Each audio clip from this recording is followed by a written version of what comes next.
Ever found yourself caught in a loop of thoughts, dissecting every trivial detail of a situation?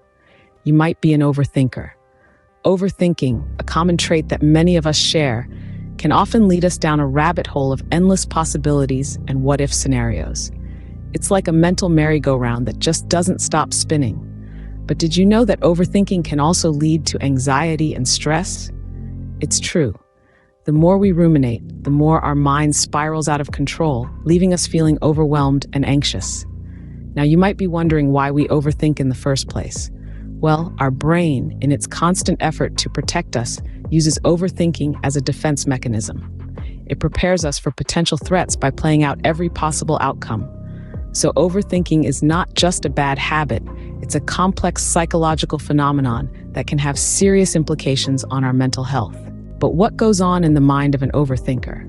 Let's delve into the dark psychology behind overthinking.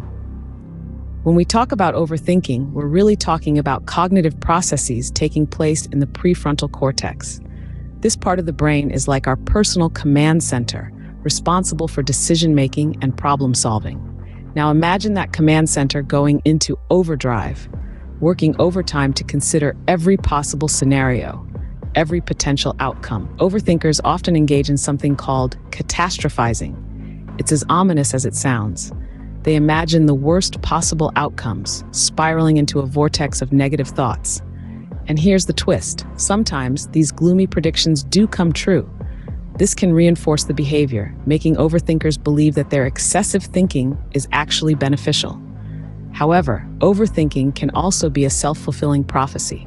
The fear of a negative outcome can create so much stress and anxiety that it actually leads to its realization. Overthinking can become a self-fulfilling prophecy, where the fear of a negative outcome can actually lead to its realization. To sum it up, overthinking is more than just thinking too much. It's a complex web of thoughts spun from the loom of our minds. It has deep-seated psychological origins, closely linked with stress and anxiety. It's a cognitive process, like a runaway train of thoughts that can sometimes predict future outcomes. We've explored how overthinking can be like a dark alley, where every shadow is magnified and every noise amplified. It's a place where the smallest molehill transforms into the largest mountain, causing undue stress and anxiety. But remember, understanding these aspects can help overthinkers manage their thoughts more effectively. Overthinking isn't just a habit, it's a way of seeing the world. It's like wearing glasses that magnify everything, making the world appear more daunting than it really is. But understanding these cognitive processes can help us steer the runaway train of thoughts. Remember, it's not about stopping the thoughts, but learning to navigate them. After all, the mind is a wonderful servant, but a terrible master.